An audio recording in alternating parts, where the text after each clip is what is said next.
مهما اختلف الانتماء، كل من شاهده يداعب الكرة المستديرة استمتع بسحره حتى الانتشاء. كم وقف المعلقون في تلقيبه موقف الحائر، فمنهم من قال إنيستا الرسام، ومنهم من قال إنيستا الساحر. حين رحيله عن برشلونة قلبوا الرقم 8 المطبوع على قميصه من فرط الاحتفاء، كما قلب هو موازين الكرة رأسا على عقب.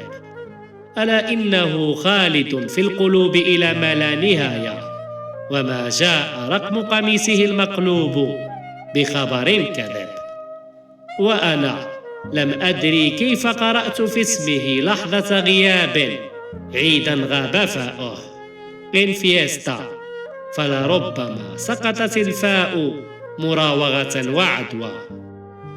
كل ما علمته أن الكرة تعلن حدادها. إنيستا لا يتكرر مرتين، إنيستا استثناء، فسبحان من خلق. رفعت الأقدام وجف العرق.